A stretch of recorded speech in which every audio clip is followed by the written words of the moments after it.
The Western world's conscience changed as a result of these teachings, in my view. I do not mean that there was no altruism before Jesus. There's been altruism as long as there have been human beings, because the human race wouldn't have survived without altruism. But it was done differently in the ancient world and in most modern cultures from the way Jesus taught it, altruism. Jesus had a revolutionary ethic that was different from others. He picked up his ethical views from the prophets of the Old Testament, who lambasted the rich and the powerful for exploiting the poor and the defenseless. Isaiah, Micah, Amos, attacking those with power for neglecting the poor. That was an unusual message in the ancient world.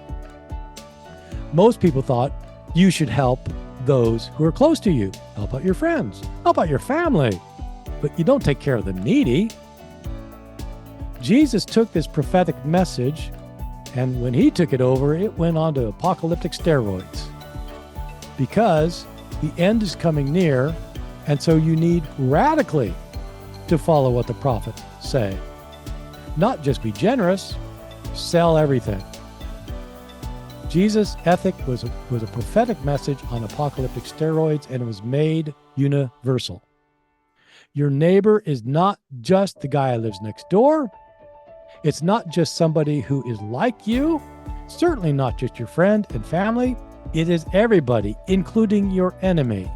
You should help everyone. Love your neighbors yourself means to act beneficently toward everybody, even the enemy, even the person who doesn't look like you, even the person you don't like, even the person of a different religion, even a person of a different nationality, even of a person who's different from you in every way you can imagine. You are to help the other. That ended up being manifest in Jesus' teachings in the Golden Rule. Do unto others as you'd have them do unto you. Love your neighbors yourself, Leviticus 19:18, which Jesus universalized, not just your Jewish neighbor, which he expresses in Matthew in the parable of the sheep and the goats. Those who are the sheep who will be brought into the kingdom of God, according to the apocalyptic discourse of Matthew chapter 25.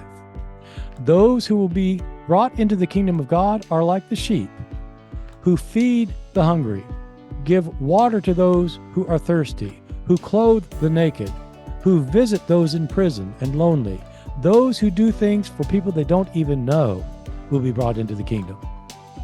Those who refuse to do so, who keep their goods for themselves, who don't care about the other in need, are the goats who will be sent to destruction by fire.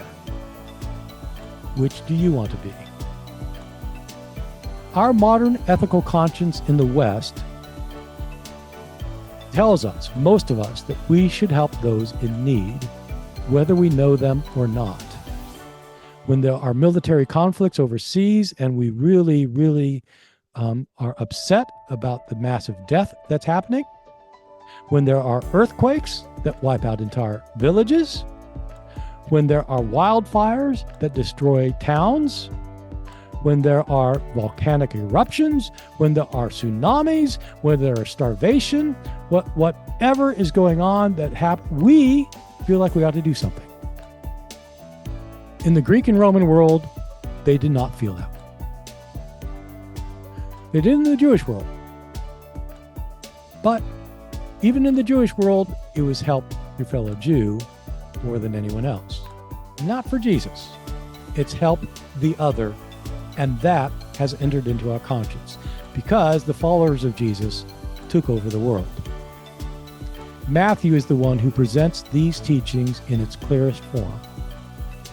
Matthew's teachings, especially in the Sermon on the Mount, have affected the way we understand what it means to be ethical, what it means to be truly human, what it means to be good as human beings. Without Matthew, who knows, maybe somebody else would have done it. But Matthew's Sermon on the Mount in particular has transformed our understanding of what it means to be ethical human beings and what it means to live the good life.